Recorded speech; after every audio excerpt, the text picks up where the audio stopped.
Hello and welcome to the Geekly. We are going to be talking about His Dark Materials, Watchmen, and The Mandalorian with full spoilers, so beware if you haven't watched them yet. My name's Jules. I'm Lex. You can find us on Twitter at GeekNerdPod. We're also on Facebook /The Geekly. If you want to help us out and give us a little bit of money, you can get loads of bonus content on our Patreon. It's patreon.com/geeknerd. And we also have a website at geeknerdpod.com, and we are now on Podchaser /The Geekly. Subscriptions really help us, and reviews really help us as well. And if you're watching this on YouTube, little thumbs up helps us as well. There are loads of ways to help your favorite podcasters, not just giving them money, so all of them help. What were your thoughts on the Wonder Woman trailer? Didn't they finish filming this last year? Yeah. In 2018? Yeah, they Feels did. like this has been a long time coming. Yeah, it really has. I mean, this year has kind of been deserted as far as good films. Maybe not good films, but comic book films. We haven't had a lot of those this year, and so I'm just really excited about it. I don't have anything sophisticated to say about the Wonder Woman trailer. I've been looking forward to this film for a really long time. The trailer just kind of made me more excited for it. What did you make of her kind of swinging from bolts of lightning with her lasso?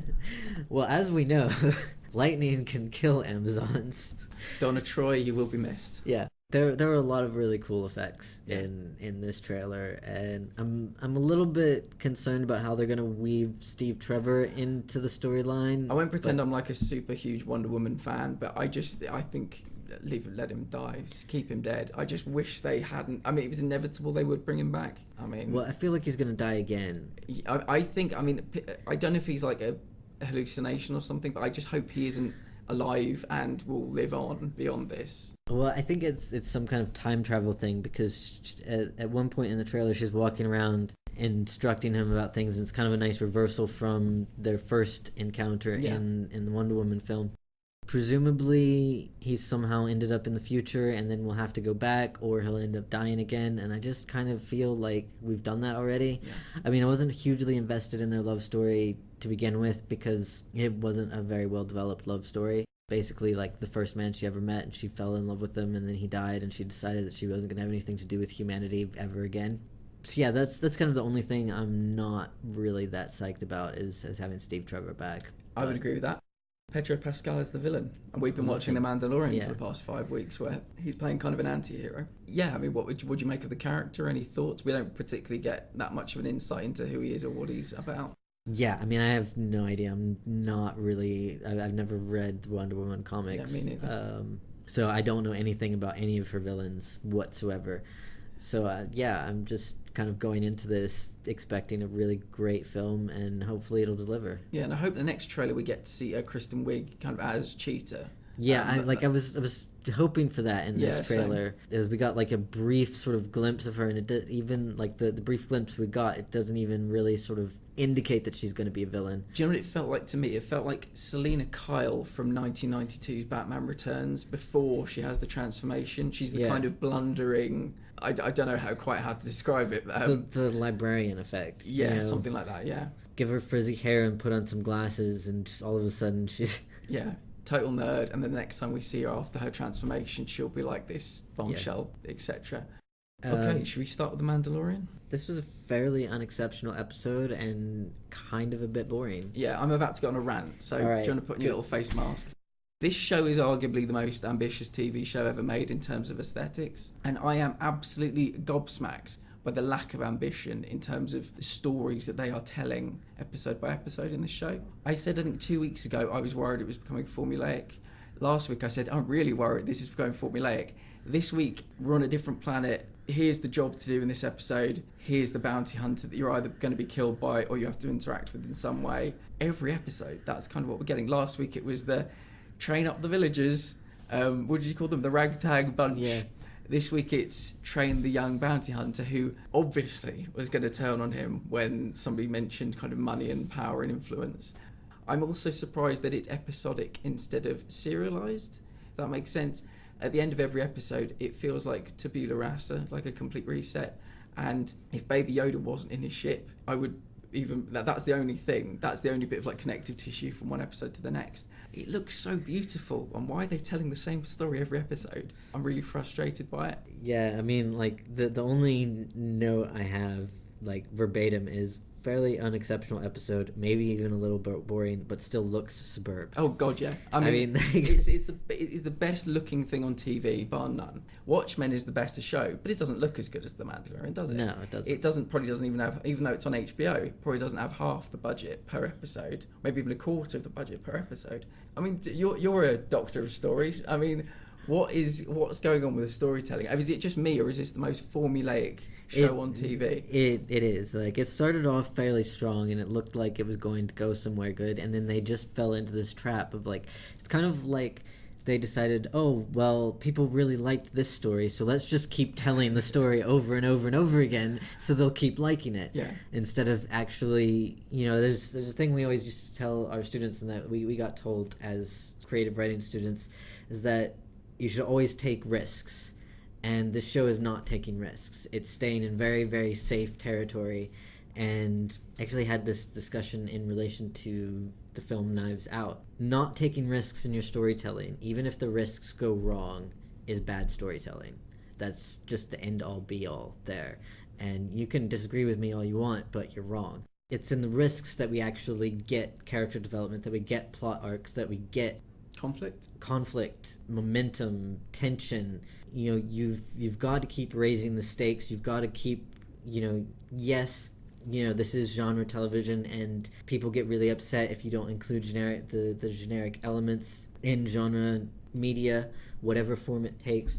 But at the same time, like, you can't just be pandering to those elements of genre. You have to be trying to subvert them and trying to change them and trying to come up with something new, and sometimes that means you're going to fall flat on your face. That's inevitable. But if you don't do that, you just end up with very boring, I don't even really want to call it entertainment, because it's not entertaining. I think you're right, and I think taking risks is the only way you're going to surprise a modern day audience who've seen tons of films. Everybody's a critic these days. Everybody has a podcast. Yeah, everybody will read the Twitter feeds. They'll read all the interviews with the actors about the process of making the project as well. So you have to take risks in every sense. Fuck me, I was bored watching this. I honestly could not believe it. I ended up playing video games while I was watching this. Like, that is my level of, like, because I usually don't do that. When I watch TV for myself, yeah, I play video games. I've been playing Fallout all week while watching various things. But when we watch stuff for the podcast, I put the video games aside and I sit there and actually watch it. I could not just sit there and watch this episode. It was that boring. Question for you. We've talked about the running time a lot. It's a hot topic of debate when it comes to The Mandalorian. This was 36 minutes, I think. Is this the first act of something, this whole episode, that could have been wedged down to maybe 20 minutes, and then if it was a 50-minute episode, we could have had some kind of better resolution to this? Because it honestly felt like not even a 3-act structure. It felt like a very superficial, very predictable story.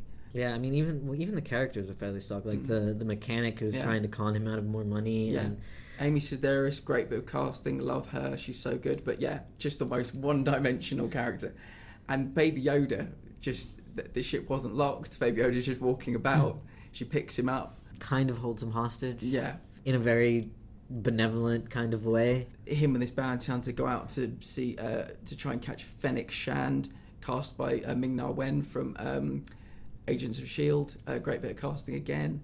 Every week there's great casting, but it's just not enough to paper over the cracks of what is happening right now. Yeah. This is 5 of 8, so we've got 3 more. And I mean, it is possible that this is the first act of something that's going to come out in episode 8, but if so, I think it would have been better cut down and maybe done like an act and a half and had kind of like a to be continued sort of thing, rather than a full episode of setting up something that's going to come in an episode or two. Yeah, I think the show should be more serialized, and I think we should be working towards an end game of some part. I don't know what he's doing. That's the thing. We're on episode 5 of 8, and I have no idea what the season finale is going to be like, and not in a good way. No. In a I don't know where the fuck this show is going kind of way. We talk about it a lot with Watchmen. They have that balance of giving their audience information at just the right moment and keeping things back in just the right way and just the right amount of keeping things back. The Mandalorian at this point in time just feels very directionless. You know what? I don't even want to talk about it anymore. You've just mentioned Watchmen. Let's dive straight over to Watchmen. I feel like I'm saying this every week, and this is probably one of the greatest episodes of TV I've ever seen. when you think about what it actually was doing. We were given an episode of TV where it was non-linear narrative, and the TV episode was trying to replicate what it's like for John Osterman or Dr. Manhattan, how he perceives time. And so present day in this episode was Vietnam in the 80s. Yeah. It moved forward in time to 2009. It moved forward in time to 2019. It moved backwards in time to his childhood as well. Yeah, it was wonderful. I love non-linear narrative, but the structure of this episode, the core concept of this episode, the script for Dr. Manhattan felt like it was ripped straight out of a Watchmen graphic novel, and Yahya Abdul-Mateen II was just fucking superb, embodying Dr. Manhattan. The way he spoke felt like Dr. Manhattan. Obviously, like I said, the script helped. Just exceptional television, like a really outstanding hour of television. Each week's episode is my new favorite episode. Yeah. This one wasn't. Was it not? No. Oh, I wasn't expecting that at all. That said, I really like the structure of it. And this is an instance where taking risks pays off. Because non-linear narrative is very risky. You can very easily lose your audience and have, particularly like jumping around in time, people get confused about in what order things happen. The fact that they tried really hard to replicate Dr. Manhattan's experience of time, and they actually succeeded, I think, as far as any human being can comprehend experiencing everything at the same time with no beginning and no ending. I think they managed to replicate that. There's amazing structure, amazing bit of writing. The acting is great. I'm not even entirely sure why it's not my newest favorite episode. I think last week I just walked away from it feeling like, yeah, I really need to see more of this show. And this wasn't quite what I was expecting to get from them, this kind of exposition-y backstory thing. That said, I do really like how all of the pieces are starting to come together, and like we're starting to be able to actually see a whole picture of the Watchmen universe and what's going on, and this tied up a lot of loose ends, but in a very sort of natural way. So I don't know why this isn't my new favorite episode, but may I hazard a guess? I think that this episode is entirely style over substance. It really flexed its muscles and succeeded in showing its capabilities. But you might be somebody that wants substance rather than style. I do tend to complain a lot when the story isn't completely there. Yeah. Bringing up Knives Out again, that was my problem with that. Yeah, I mean, it's entirely possible that... Because, I mean, stylistically, they hit every mark. They did it absolutely perfectly. I mean, I'm incredibly impressed with the people involved in creating this show and like how they've managed to maintain and increase the level of quality from week to week, because that never happens. Yeah. I think some of the pieces I particularly liked in this episode were when Angela says to John, well, I guess he's John now rather than Cal, when Angela says to John in the bar, "You've got like a really good imagination," and then he laughs, and she said, "Why are you laughing?" He goes, "Well, 6 months' time, Adrian Veidt will tell me that I have no imagination." And then we see that happen. Or when he will say, "I fell in love with you." I mean, I'm in love with you. I've always been in love with you, but it hasn't happened yet, because time is all happening kind of at the same time for him. And then being able to demonstrate that. In any other TV show, you'd say, oh, it's kind of like a flashback episode. You know, you got flash forward, or maybe, you know, Lost had flash forwards, flash backwards and stuff. But this was such a different way to perceive that kind of storytelling. It was probably one of the best non-linear narrative episodes of any show I've ever seen, the way that they used it so effectively. The moment when she asked John in 2019 to talk to her grandfather in 2009, because he's having these two conversations at the same time. She said, how did you know that Judd was involved that was it, with the 7th Cavalry, and how did you know he had a clan robe in his closet? And the answer was, I didn't. Yeah, and the idea that she has planted the seed that's ultimately led to Judd's death. In it, you know, when you watch like Back to the Future, this is the kind of stuff they talk about. But she was like, she had this direct line to the past, and I was absolutely entranced. I was enthralled. Just a stunning episode of TV. And I think I like this one more than the Hood of Justice one by like a fraction, just because of my particular interest in like time travel and stuff and non-linear narrative. But those two episodes are very special episodes of TV. I mean, it's all been special, but if I could just highlight those two, I've enjoyed them more than the rest, and it ultimately ended with Jon being blasted by this cannon of I can't remember what it was. It was probably like is this something to like force teleportation to some other location? Yeah. Yes, I have no idea what comes next. I don't know what's happening the next episode. But if you're not watching the show at this point, you really need to sort you're making terrible life choices. And like I said, he was exceptional as Dr. Manhattan. Having read the graphic novel, having seen the film, it just felt so pitch perfect. And I even think it made Jeremy Irons kind of step up his game when they were talking to each other. And it just gives me shivers to think that we've had Endgame this year. We're currently watching Crisis on Infinite Earths. And I've just seen on TV a live-action Ozymandias talking to Dr. Manhattan. And it lived up to my expectations, probably surpassed my expectations. The Watchmen standard is still there. Even though it's not my favorite episode, was still incredibly enjoyable to watch. I don't really have that many complaints about it. It's not my favorite episode. Yeah. Which is a pretty high bar to reach in terms of the Watchmen episodes. Yeah. So like not being a favorite is kind of like not winning a Nobel Prize or something. Quick mention, Ozymandias has been imprisoned because he wants to leave and they don't want him to leave. We find out that anybody that goes there kind of becomes their god, and he wants to leave and they don't want him to leave, so they put tomatoes in his face, they lock him away. And the post-credit sequence of him receiving... When I was watching that scene, I was just thinking of like all of these people walking up and smashing tomatoes into Jeremy Irons' face, and I was just thinking, I don't know if I could do that. Like mouthing, because yes. the heads were off camera, I'm so sorry, just smashing into his face. Yeah, I mean, I even love the scene where Dr. Manhattan, going back to Dr. Manhattan, when he created like his life on Europa, that was so good. But anyway, Jeremy Irons has this horseshoe, he's happy, it was in his birthday cake. I didn't remember this, but somebody on Twitter said there was a moment in like episode 2 or 3 when he said, "I don't need that yet." When the guy was trying to remember that. Yeah, he was trying to give him the horseshoe. Yeah, and now he's using it to kind of tunnel his way out or something. Yeah. So I mentioned this to you last week. He doesn't need redemption, but I've just got this wacky idea that Ozymandias is heading back to Earth and he's going to save the day, and he will get redemption whether he wants it, whether he needs it. I can't really think what else happens with that character now. I don't know how he gets back to Earth, but that's one of my kind of assumptions for the finale. Yeah, because I thought that Dr. Manhattan would take him back to Earth, but that doesn't seem like it's going to happen now, although Dr. Manhattan can be everywhere at once, so maybe it will happen. Who knows?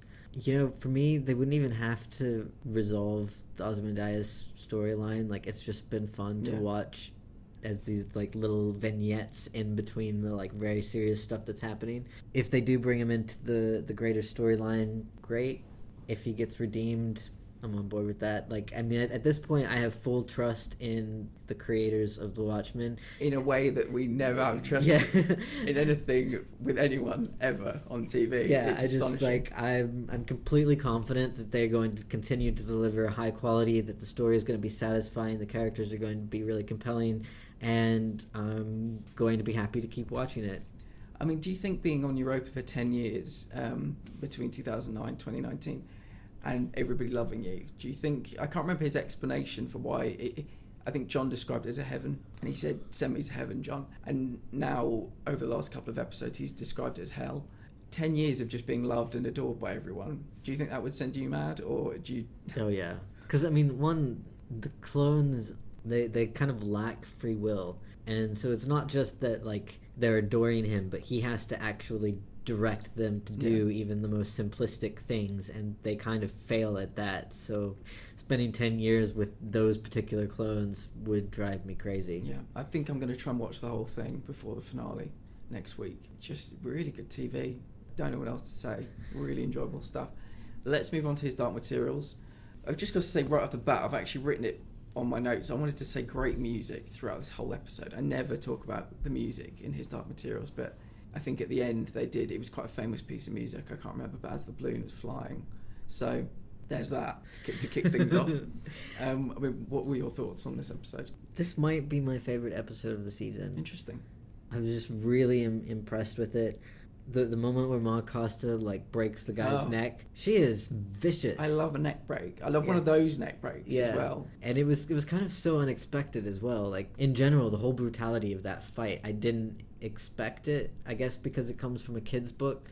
but I suppose the show is more geared towards adults rather than kids. But yeah, I mean, you had demons dying off left and right. Again, the demons in the cages, that was just heartbreaking to watch. You had like the little bunny banging its head against the wall. And I wondered, and I don't remember this from the books, I wondered if they were going to try and match the kids up with their demons that have been extracted or severed, and just see if they was any kind of... Well, because like when they were putting the demons into the cages, they made some comment that the poor things couldn't even speak anymore. So maybe, I don't know if it's possible to rejoin them together. Yeah, I don't know. I did wonder. I wanted for someone to try, and if it showed that nothing happened, I would have accepted it. Yeah, I think they probably did try, but it's one of those things that happened off screen that they decided we didn't really need to see. Let's talk about fear for a second, because I love a TV show or a film where you get these draconian devices, you get really dated thoughts, and it makes me think of kind of American Horror Story Asylum. I got a lot of that vibe when I was watching this. And I got a bit of Nurse Ratched from, is it One Flew Over the Cuckoo's Nest? The woman that had her demon called Nicholas extracted, and she was like a zombie that just wanted order, just wanted all the kids to behave and stuff. My note at the beginning of the episode was, what is up with the nurses? And then later on we find out, and it was like, oh, okay, that makes sense. And I think that might be why this is my favorite episode. It was definitely a very creepy episode, like right up until the end. The scene in the balloon with the cliff ghasts was super, like, kind of classic horror. This kind of aesthetic, it's kind of that idea where torture devices are basically being used in the name of healthcare and in the name of progress. And when they showed this device that splits the demons from the children, it looked like a guillotine. Yeah, that was dark. It was really dark, and the the head woman, I don't know what her name is or her position, but she just says, we're just causing a little pain, like it's nothing. And then she goes on this whole big thing about how they'll be praised for what they're doing later on when people realize that they've actually been working towards good, and it's like all of this suffering is necessary to get to that point. And it so minimizes what they're actually doing to the children that it is really creepy and unsettling. And you can imagine those lines being ripped straight from history. Yeah. From our actual history, which makes it even more horrible. I just got a few quotes from Mrs. Coulter and that same nurse about what they're actually doing, what the thought process was. Dust is not a good thing. Adults are condemned to a life of sin, fear and regret. One small operation and you're never troubled again. If we get this right, we'll have generations free from the tyranny of sin. I mean, do you have any just general comment about the actual procedure and what they were actually claiming was going to happen? Because it seemed like the ravings of lunatics, to be honest with you. These demons are composed of dust, because when the kid fell down the lift shaft, his demon disintegrated into dust. She talked about when they reach puberty, they just want to give them this operation. I mean, the ravings of psychopaths. It was so disturbing. It was very disturbing, and I think particularly because it echoes so much of what gets said by certain factions in society now. This idea that you must eradicate sin or some undesirable trait at all costs, regardless of what the quality of life afterwards is. Like, you think about a lot of the early treatments for various mental health illnesses, they were quite brutal, and the quality of life afterwards, granted they may not have had X problem, but they usually ended up with C problem. It's very scary, because that's kind of the world we live in, where those people are gaining power, where they're willing to do anything to achieve their own aims, and there isn't really anybody to stop them, and it doesn't matter what they do to other people. Yeah. Because you look at the kids that had survived, they're basically catatonic. They're just sitting there reciting numbers. And when Roger brought them out at the end of the fight, you just had this huge mass of kids wrapped in blankets. It was such an emotive moment. And I just kept thinking, what's going to happen to these kids when they go back home? And what's going to happen to their families? Would it have been better if these kids died rather than survived? A few weeks back, I made the mistake of watching His Dark Materials after Watchmen, and I think it was the Hooded Justice episode, so I've been watching them in the reverse order since then. And this week, I actually should have watched Watchmen first, and then His Dark Materials, because I was watching His Dark Materials, and I was just absolutely captivated through the whole episode, and I was really excited. I mean, there's so many good scenes. Serafina, the witch, showing up. One, the way they have her flying is just magical. 2 when she just like zipped around and like got everybody and then just flew off. There was no like, I've saved you and blah blah blah. It was just she came in, she did her thing, and then she left. It made me think of Quicksilver rather than Flash, because Quicksilver would go to someone, he would manipulate them somewhere, then go to the next person, manipulate them somewhere. With a Flash, it's more just like you knock them down like Skittles kind of thing. Yeah.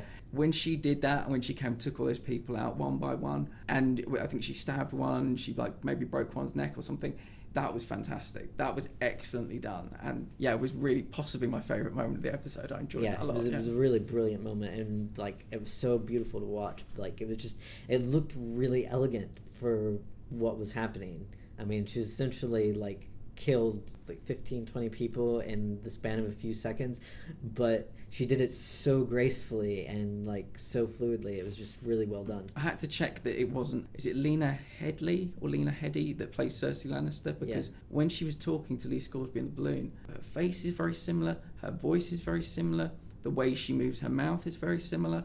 I was positive, but it's not. It's someone that just looks exactly like her, which is really weird. It's definitely her doppelganger. I'll say it again, I said it last week, Lee Scoresby in small doses is wonderful. Like, I thought he was really strong as when he had the gun, he shot that guy, and then in the balloon, when he talks to her, like, you know, I want to get paid, but I'm kind of, you know, I love this child as if she's my own.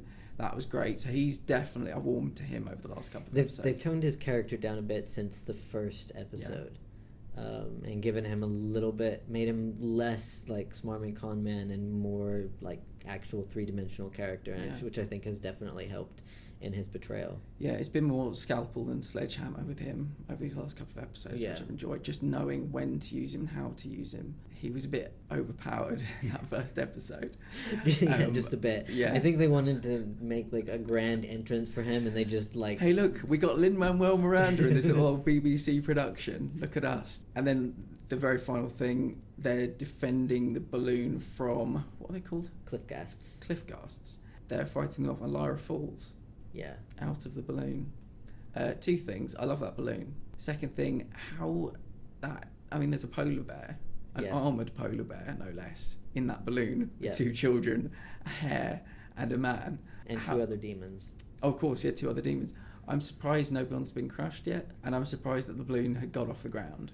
He's a big bear. Yeah, I was a bit surprised that the bear was in the balloon because I didn't think it was that big.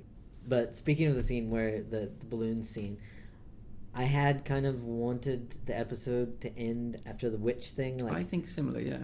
See, I don't think that anymore. As I was watching it, I was just saying, please let the episode end right now. Please let it end right now, because it would be such a great moment to end. But I think ending with Lyra falling, it was actually kind of the real place to end it. And we needed to have that speech between Serafina and Lee Scoresby. One of the very few problems I have with this TV show as a whole is that the one trick they keep playing is the final moment of the episode, Lyra is in peril. She's been kidnapped twice in like the final seconds of episodes. She's now fallen out of a balloon the final second of an episode. I would have had them take off, maybe they're waving goodbye, and that could have been a place to end it. I love the conversation with him and Serafina though, so maybe she does a kind of swan dive off the end and that's where they end it. But I would have probably had the cliff ghasts in the next episode as the beginning of the next episode, and that begins the quest to find Lyra. But, you know, I don't have many complaints about this show, but just that is one thing they're overdoing, I think. At the end of the episode, Lyra's got to be in peril somehow. Any final thoughts on any of the shows we watched this week? You should be watching Watchmen episode to episode. You should be definitely, these are my opinions, you should be binging His Dark Materials. If you can't watch it episode by episode, definitely binge it. Mandalorian, I'm kind of gone off the boil a bit for me. We'll keep watching because we've only got 3 left. But I think, you know, I'm not the world's biggest Star Wars fan, but if this wasn't in any way affiliated with the Star Wars, I feel like I'd be questioning. And if I wasn't reviewing it for this podcast, I feel like I'd be at least questioning myself of whether to continue or not. I think if Baby Yoda wasn't in it, I would have lost interest a long time ago. Yeah, that's a fair point. I would be interested. I might actually do this once the entirety of the Mandalorian season is out and just watch it, binge it all together, and see if that sort of improves the pacing, whether it was a show that should have been released all at once rather than weekly. We'll be watching 2 episodes of The Mandalorian next week. Yay! Imagine my joy. But then we'll be having our Christmas break. So we'll be back with the finale of The Mandalorian. We'll be back with the finale of His Dark Materials. And we'll be back with all of Season 1 of The Witcher early January. That's exciting. That's very exciting. It's been getting fucking rave reviews like you can't believe as well. Which means it'll be shit. Yeah, we live in hope. Anyway, that's all for this week. So see you next week. See ya.